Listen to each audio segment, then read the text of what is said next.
Je jure solennellement que mes intentions sont mauvaises. Salut à tous, aujourd'hui je pensais débriefer le mois d'octobre avec vous, mais finalement il y a pas mal de choses qui se sont passées durant et en marge d'Halloween. C'est plutôt un grand cru que cette année 2016. Alors mon costume est loin d'être le plus impressionnant ni le plus terrifiant, mais ce n'est pas le sujet de cette vidéo. On commence tout de suite. Juste avant Halloween, l'association 60 millions de consommateurs a révélé avoir découvert pas mal de substances toxiques dans les maquillages pour enfants. C'est plutôt idéal pour ne plus avoir besoin de déguisement pour le reste de sa vie. Dans la foulée, on a eu l'ONG Agir qui a épinglé une centaine de sucreries qui présentent une substance nocive pour les enfants, le dioxyde de titane. Dans cette liste, on retrouve pas mal de grandes marques, les M&M's, les Skittles, les Malabar ou encore les têtes brûlées. Les vrais s'en souviennent. Après avoir donné quelques conseils sur Pokémon Go, il y a de ça quelques mois, la police a donné quelques conseils sur la fête d'Halloween dans le cadre du plan Vigipirate. Les forces de l'ordre ont demandé d'éviter les armes factices et ont plutôt conseillé aux gens de se déguiser en Shrek plutôt qu'en personnage du jeu vidéo Halo. Hello, it's me.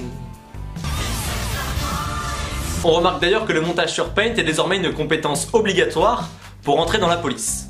19 départements annonçaient des amendes entre 11 et 35 € si les gens étaient arrêtés avec des armes factices, et la ville d'Orléans a même pris un arrêté anti-Halloween.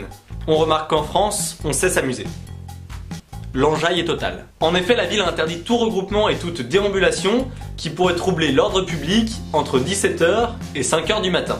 Parlons maintenant de la fête en elle-même et des déguisements de certaines célébrités.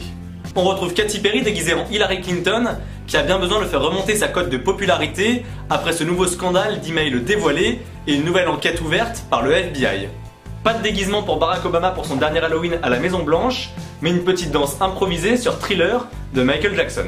Et enfin au Canada, Justin Trudeau est sûrement soulagé que le CETA soit signé.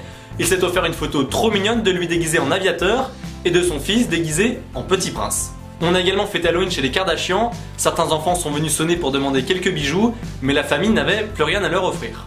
Retour en France où la nuit d'Halloween a été plutôt agitée dans l'ouest du pays, des poubelles et des voitures ont été brûlées, et des pompiers et des policiers ont été caillassés à Lorient, à Rennes ou à Nantes.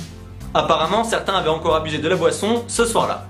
La Bretagne, ça vous gagne. Et pour ceux qui sont tentés de commenter le fait que Nantes fasse partie de la région Pays de la Loire, historiquement, la ville a toujours fait partie de la Bretagne. En tout cas, les violences contre les pompiers et les forces de l'ordre ne sont pas prêtes de calmer les protestations actuelles de la police, qui se plaint d'un manque de moyens, d'un manque de respect et de sécurité. À Toulouse, dans le sud-ouest, un homme a été interpellé, non pas pour avoir dit pain au chocolat plutôt que chocolatine, mais bien parce qu'il avait une arme factice le soir d'Halloween.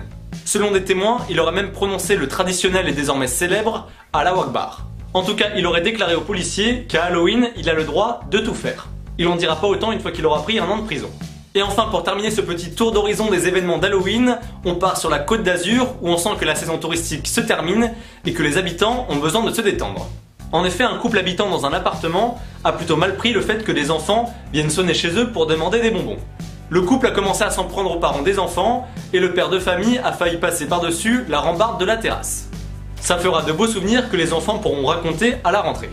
Allez, on en a fini avec ce débrief d'Halloween. Vous l'aurez compris, il aura été riche en émotions. Comme d'habitude, vous pouvez vous abonner en cliquant par ici, vous pouvez me rejoindre sur les réseaux sociaux, les liens sont dans la barre d'infos, et vous pouvez toujours commenter, liker, partager la vidéo si elle vous a plu. Quant à moi, je vous donne rendez-vous la semaine prochaine pour une nouvelle vidéo. D'ici là, portez-vous bien et tenez-vous informés. Ciao. Et maintenant, mes faits accomplis. Salut à tous, aujourd'hui je vous parle du CETA et non pas de la feta, même s'il sera quand même question de fromage dans cette vidéo. Et pourquoi avoir choisi ce sujet? Parce que c'est la première fois que la Wallonie est à 2 doigts de faire capoter un accord international de grande ampleur. On commence tout de suite.